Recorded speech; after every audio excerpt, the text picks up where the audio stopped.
Hi folks, welcome back to the first project video of the new year, and yes, we're back on the porch. Today I'm going to be fitting the new door, getting the hinges just right, and then getting one step closer to keeping that rain out.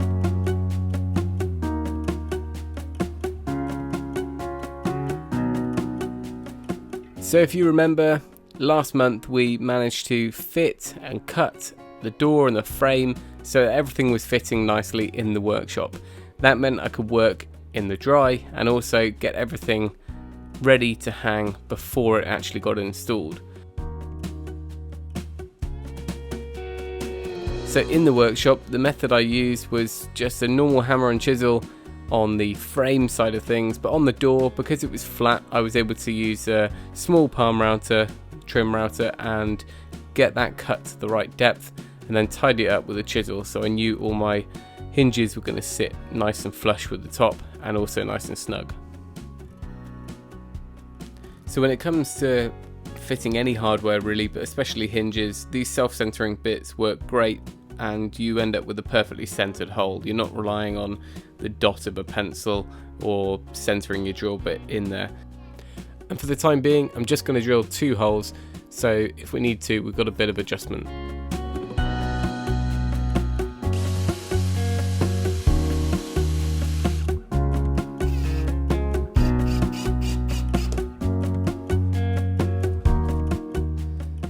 Then with the frame already installed, it was time to lug the door out through the utility and then we could see how we did. Right, it's hang time. Nervous, I'm feeling nervous. Right, all my measurements were based on having a 4mm spacer at the bottom, I think. So we can sit the door on there and then let's see how we go. I've got the air wedges, they may or may not help. Okay, I'm just going to get a spare hinge, pre-drill at least 1 or 2 of the holes in the frame first.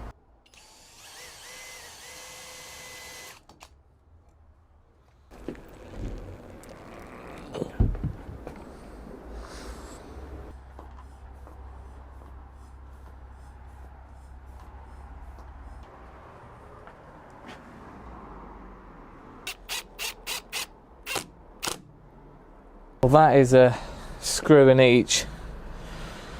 Don't know if it needs one more to test it. I think it might be alright, it feels quite strong. Right, here we go. Didn't drop at all. Nor did that. Ta-da! First attempt at hanging an external door. Probably needs to be on the outside to check it. Oh, just a smidge. To be fair, it's blooming close to that. But there's nothing worse than a door that binds up every winter. So I think I don't really want to touch the door frame at all. The actual door, sorry. We'll just whip a little bit more out of the hinges. It looks good though, doesn't it? Right, I think we're ready for take 2. Hopefully I've taken enough off there.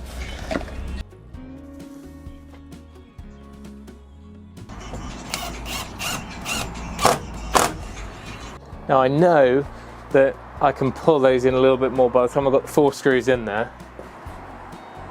But I think I've gained about 1.5 millimeters or so, which could be enough.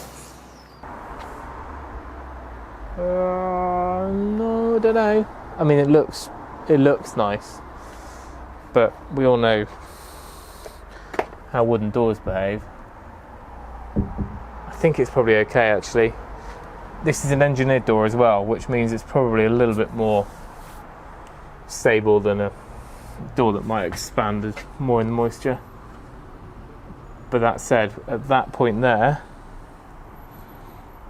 I'm aiming for 3rd time lucky. Let's whip it out.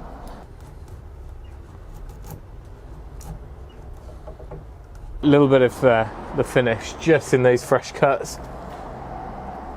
It's only really the bottom hinge which will ever get rain on it, but Another tip you can do is just use some other screws off a cheaper hinge or some other small screws for your test fit, and then you don't kind of chew these stainless ones up. Check again, that's better.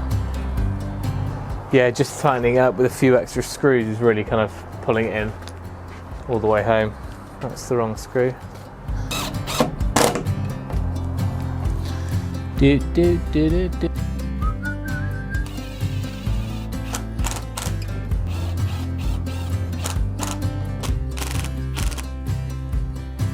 See how we did.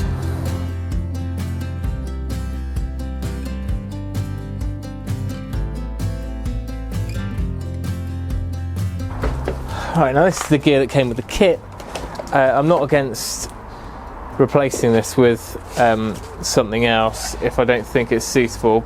I mean, it's been bundled up pretty tightly and don't know how well they sort themselves out, but we'll have a look.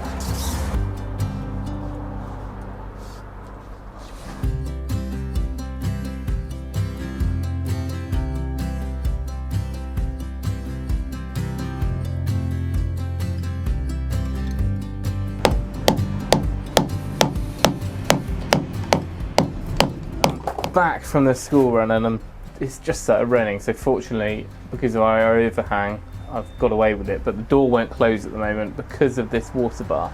Now how some bottom of some timber doors, you rebate the back of it so it kind of sits over. It's like an L shape and it sits over something, so maybe that's how that works, or maybe it's just because it's for an inward opening door, which is what many people do. Either way, it's not going to work, and I'm really not inclined to take the whole door off and start cutting a rebate in the bottom. Well, my original intention was to leave this in and then have a piece of oak up to the same height on the inside to finish it off. I could actually just install that piece of oak and even just run some of this same seal we've used on the uprights along there. We've got a weather bar, angled weather bar going on the bottom of this, and a big overhang on the roof.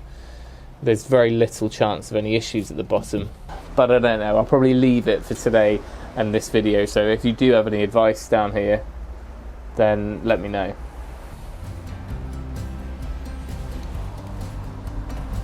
I'm afraid it's a bit of a grainy, dark image, but that's how we're looking outside. Boards are all in. That gasket, that tape in there is nice and squished, so we just need to plug these, sand and finish. These will all be glazed up. Happy now with our door, and we just need to sort out putting that weather bar down the bottom. Well folks, I'm going to leave it there because I can't really get too much further, plus it's raining and miserable, and I need to gear myself up ready to go up on the roof tomorrow to fix some slates. But we got pretty far. One of the next bits to do is to pick up the glazed units for either side, and that will be a kind of separate video really, because that's going to be a dry glazing technique I want to look at and get those fitted, and then once we've done that, we're pretty much all wrapped up and we can start on the internals. But that's it, let me know what you think. Thank you for watching. Remember, if you can, do it yourself, and we'll see you next time.